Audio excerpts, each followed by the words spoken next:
Mis papás me humillaron en mi boda, así que hice lo único que nunca vieron venir. Yo era la hija que nunca quisieron, la que se sentaba en la esquina en las reuniones familiares, manos cruzadas. Voz suave. La que aprendió temprano que el amor no era gratis, tenía condiciones.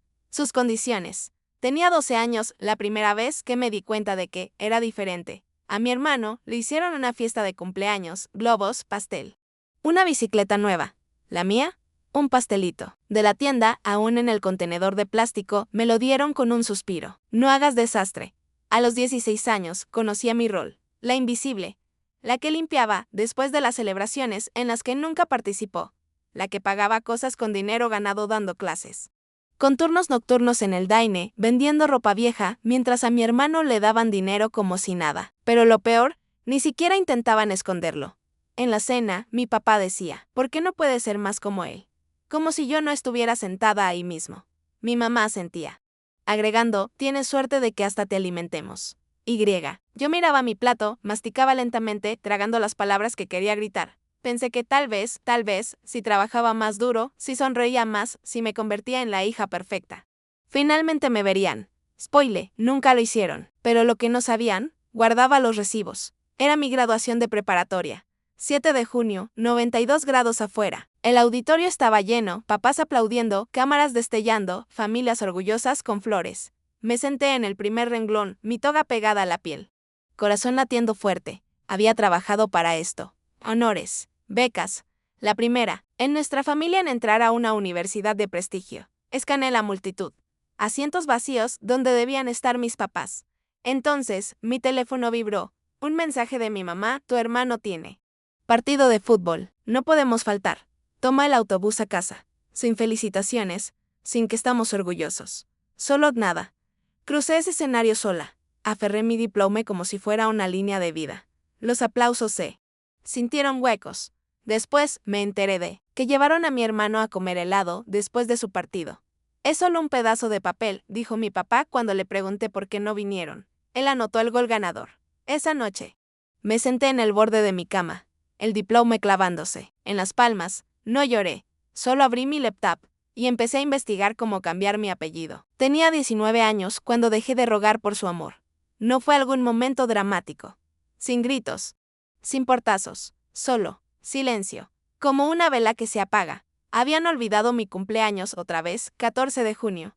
Llegué a casa de mi turno nocturno. En el hospital sí, trabajaba y mientras estudiaba premedicina para encontrarlo celebrando el ascenso de mi hermano en su trabajo de medio tiempo. Globos, pastel, su nombre en purpurina. Mi mamá dijo en serio, oh, ¿tú también naciste hoy? Con una sonrisa confundida. Como si estuviera tratando de recordar si el perro tenía cita con el veterinario. Fue entonces cuando me di cuenta, no eran olvidadizos. Simplemente no les importaba.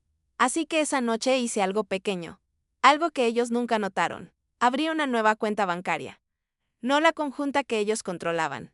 No la cuenta familiar donde mi dinero de beca seguía desapareciendo para las emergencias. De mi hermano. Solo mía. Y cuando deposité mis primeros 37.50 en propinas del Daine, donde trabajaba turnos dobles los fines de semana, susurré 2 palabras a la pantalla del cajero automático. A jugar.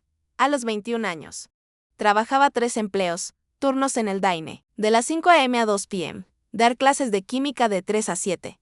Luego surtir estantes en la librería del campus hasta la medianoche. Mientras tanto, mi hermano estudiaba en el extranjero, su tercer año en España, financiado por mis préstamos estudiantiles. Me enteré cuando el banco llamó por un pago vencido. Señorita. Su transferencia de $8,500 a la Universidad de Barcelona. Mis manos temblaban sosteniendo el teléfono. Ese era mi fondo para cirugía de emergencia. El que había reunido trabajando con mononucleosis con un brazo roto. El día que casi me revienta el apéndice, confronté a mi papá. Esa noche, ni siquiera levantó la vista del periódico. Tu hermano lo necesitaba, tú sobrevivirás.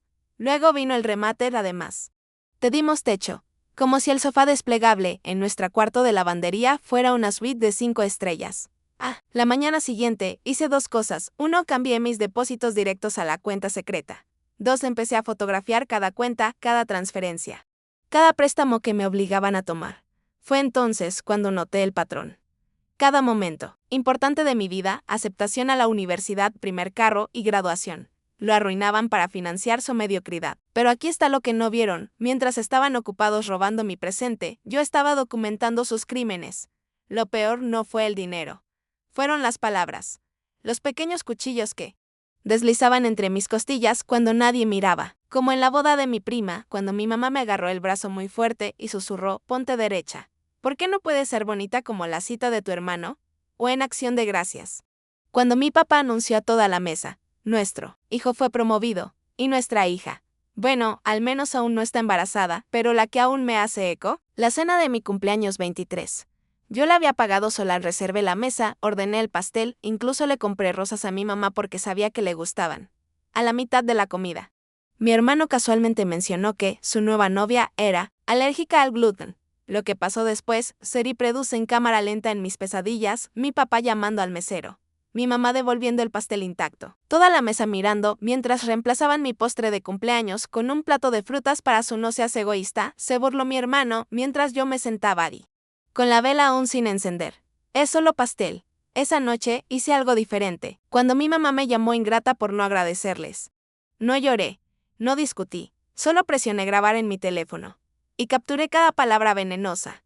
El punto de quiebre llegó en la fiesta de compromiso de mi hermano. Acababa de conseguir mi trabajo soñado en el hospital, oncología pediátrica, el departamento tan competitivo que solo tomaban 2 residentes al año. Cuando se lo dije a mis papás, mi papá se encogió de hombros. Bonito. ¿Sabías que la prometida de tu hermano está embarazada? Rentaron un salón de baile, contrataron un fotógrafo, ordenaron un pastel de 5 niveles. Me asignaron a recibir invitados en la puerta, con el mismo vestido negro que había usado en 3 entrevistas porque no podía permitirme uno nuevo.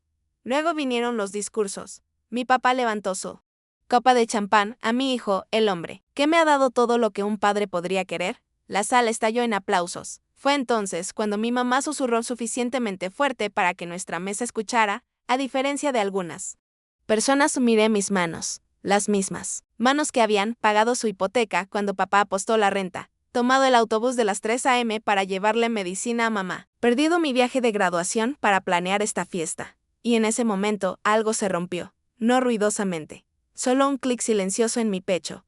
Mientras servían el pastel, me escabullí al baño, desbloqueé mi teléfono y reservé un boleto de solo ida a otro estado.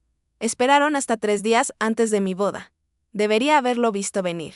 Después de todo, ya habían insistido en que mi hermano fuera mi padrino, exigido que invitara a toda su iglesia, cambiado el sabor de mi pastel para que coincidiera con sus preferencias, pero nada me preparó para el mensaje de voz esa mañana. La voz de mi mamá, clara como una bofetada: no vamos a ir. Tu papá tuvo un ataque al corazón anoche, probablemente por el estrés de tus ridículas demandas. Dejé caer las alteraciones de mi vestido y llamé al hospital. La enfermera sonaba confundida. ¿Sinye? Fue dado de alta ayer. Por una colonoscopia rutinaria. Miré mi reflejo en el espejo de la tienda de novias, maquillaje a la mitad, cabello en rulos, sosteniendo el teléfono tan fuerte que los bordes se me clavaban en la palma. Fue entonces cuando empezaron a llegar los mensajes. Prima, Lise, qué lástima, pero si tus papás no van. Tía Keral, creemos que es mejor si nos quedamos fuera. Hermano, de verdad deberías disculparte con mamá. Lo habían planeado.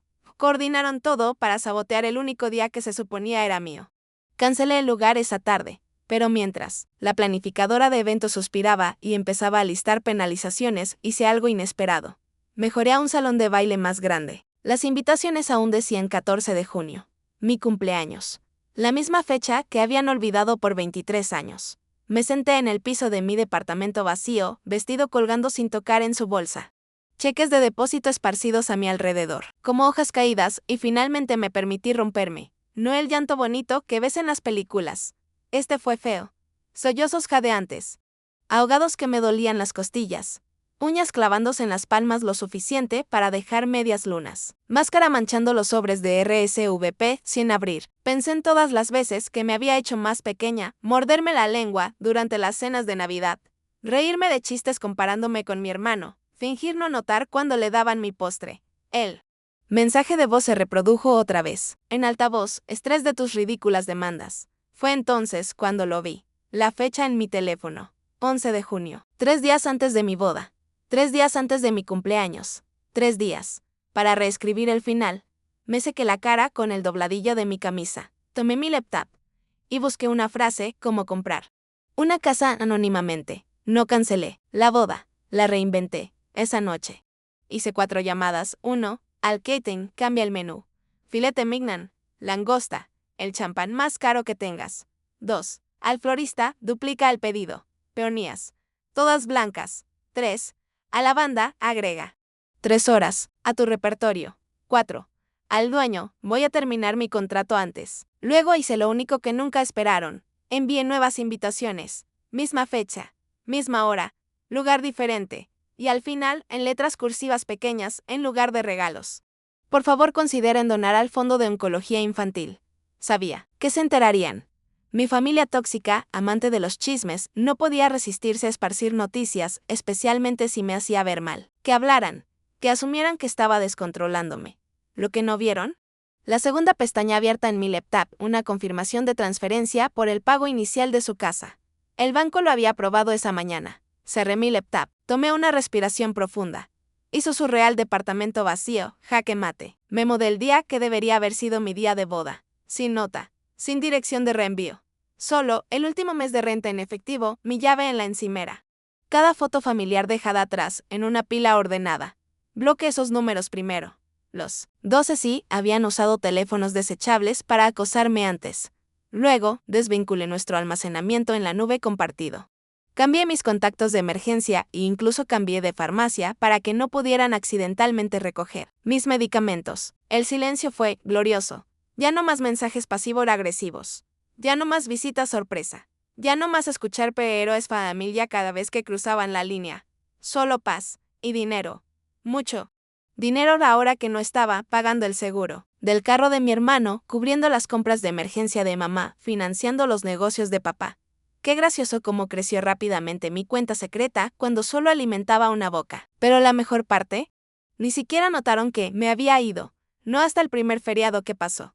No hasta que los vecinos preguntaron por qué ya no estaba despejando su entrada. No hasta que, toc toc toc, miré por la mirilla de mi nuevo departamento, mamá, papá, hermano, cara roja, gritando, abre esta puerta ahora mismo.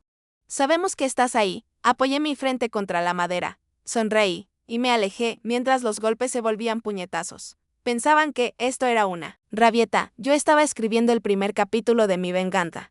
Los primeros 6 meses, viví como un fantasma. Un departamento estudio encima de una lavandería. Cenas de fideos instantáneos.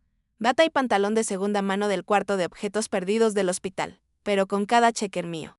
Solo mío transfería otros $500 a la cuenta que no sabían que existía. La cuenta con una etiqueta que aún me hacía temblar las manos cuando la escribía, fondo para la casa. Trabajé turnos dobles. Tomé rotaciones nocturnas. Me ofrecí voluntario para horas de feriado, no solo por el pago de horas extras, sino porque la sala pediátrica era el único lugar que ahora se sentía como hogar. Una noche, después de un turno de 16 horas, llegué a casa para encontrar un aviso de desalojo en la puerta de mis papás. No el mío, el de ellos. Resulta que papá había dejado de pagar la hipoteca, muy ocupado financiando el tercer negocio fallido de mi hermano. Tomé una foto del aviso. La guardé en una carpeta etiquetada Justicia. Y fue. Entonces cuando las piezas encajaron. Su casa en la que habían hipotecado hasta el tope. La que perderían en ejecución hipotecaria estaba a punto de subastarse. Llamé a mi corredor a la mañana siguiente. ¿Qué tan rápido podemos configurar una LLC? Sonrió. Alguien está siendo sigiloso. ¿Comprando propiedad de inversión? Miré la lista de CEO en mi pantalla, la que tenía su dirección. No, dije suavemente, comprando mi infancia de vuelta. Siguiente, la carpeta debajo de mi cama ya no era solo para recibos.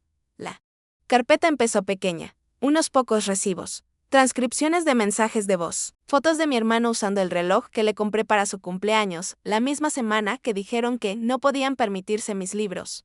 Pero a lo largo de los años, se convirtió en un arma. Estados de cuenta mostrando los $18,472 que habían drenado de mi fondo universitario. Cartas notariadas de parientes confirmando sus mentiras. Incluso el título original de su casa, el que el abuelo me había dejado en su testamento. Antes de que ellos lo perdieran, la pieza final vino de un lugar improbable, la copia de seguridad en la nube del viejo teléfono fijo. Resulta que papá nunca canceló la suscripción, y ahí en audio nítido. Con marcas de tiempo estaba la conversación que lo cambió. Todo, mamá, solo dile al banco que ella autorizó la transferencia del préstamo. Papá, van a querer su firma. Hermano, entonces fabrícala. Es muy estúpida para revisar. La reproduje 17 veces esa noche. Cada repetición endureció algo en mi pecho. Para el amanecer. Había contratado a un abogado inmobiliario, presentado una demanda de título quieto, pagado a un contador forense para rastrear cada centavo que habían robado. El abogado se veía incómodo. Podríamos resolver esto más rápido si simplemente los confrontaras. Deslicé el USB por su escritorio. ¿Por qué gritar? ¿Cuándo la prueba puede gritar por ti? Lo llamaron una intervención cuando aparecieron en mi puerta 6 meses después. Te extrañamos. Lloró mamá como si no hubiera dicho a toda la familia que estaba drogada. ¿Necesitas ayuda?, dijo papá, sujetando el hombro de mi hermano como un accesorio. Los dejé hablar. Los dejé rogar. Los dejé revelar justo lo suficiente para confirmar lo que ya sabía. Estaban a días de perder la casa. Entonces, hice algo que nunca esperaron. Los invité a pasar. El recorrido fue metódico, mi licencia médica enmarcada, donde solían colgar sus fotos familiares. El sofá diseñador que compré con mi bono de contratación. La vista del balcón de la ciudad que nunca se habían permitido. Finalmente, le entregué a papá un sobre. ¿Qué es esto?, se burló. ¿Una carta de disculpa? El color se le desvaneció de la cara cuando sacó el título de su casa. A mi nombre, no elevé la voz, no lloré, solo tomé un sorbo de café y dije, tienen hasta el viernes para quitar sus cosas. Mi hermano se abalanzó, eres mala, hasta que toqué mi teléfono. Sus propias voces llenaron la habitación, solo fabrica su firma. El vaso de vino de mamá se hizo pedazos. En el piso, no parpadeé. 48 horas, repetí. O presentó cargos por fraude. Siguiente, el sonido de su silencio fue más dulce que cualquier disculpa. Las llamadas comenzaron 2 horas después. Primero mi hermano, lo lamentarás, bloqueado. Luego, mamá, sollozando, después de todo lo que sacrificamos, eliminado. Para la medianoche, papá recurrió a los mensajes, te demandaremos. Respondí con un solo archivo adjunto, el informe del contador forense, detallando 11 años de abuso financiero. Silencio radiofónico. Pero la verdadera victoria llegó a las 3:17 am. Cuando mi cámara de seguridad me alertó de movimiento. Afuera. Ahí estaban los tres, cargando bolsas de basura de sus pertenencias a una U-Haul. Sin abogados. Sin policías. Sin heroísmo de último minuto. Solo el satisfactorio estruendo de mis trofeos de la infancia golpeando el contenedor. Observé desde la ventana cómo mamá se desplomaba en la acera, lamentándose de niños ingratos. Papá le gritaba a mi hermano que hiciera algo. ¿Y mi hermano? Estaba demasiado ocupado buscando en Google cómo pelear una transferencia de título en su teléfono para anotar la lluvia, empapando su equipaje de diseñador. Apagué la cámara y dormí mejor que en los últimos 23 años. A la mañana siguiente de que se mudaron, manejé a mi casa. La caja de candado aún colgaba en la puerta, llena de sus llaves de repuesto. Ingresé el código al cumpleaños de mi hermano, por supuesto, y entré. Las paredes estaban vacías, donde habían colgado sus retratos familiares chillantes. Los pisos estaban rayados por su empacado frenético. El aire aún olía a su perfume abrumador. Caminé de cuarto en cuarto, pasando mis dedos por las superficies que habían envenenado con favoritismo y negligencia. Luego hice lo que nunca me habían permitido hacer de niña, cambié algo. En la sala, donde habían hospedado incontables fiestas que me excluían. Levanté una tabla del piso. Debajo de ella, coloqué una copia de mi título médico, el primer dólar que había ganado. Una nota que decía simplemente, gané, la sellé de nuevo, pinté las paredes de un color que elegí. Y giré la llave en la cerradura, detrás de mí. La casa se vendería en 3 días. El dinero financiaría un ala de cáncer pediátrico en mi hospital. Y yo, por fin era libre. Línea final, hoy. Cuando los pacientes preguntan por qué soy tan amable con ellos, sonrío y digo, ¿por qué? Alguien una vez me hizo creer que no merecía amabilidad.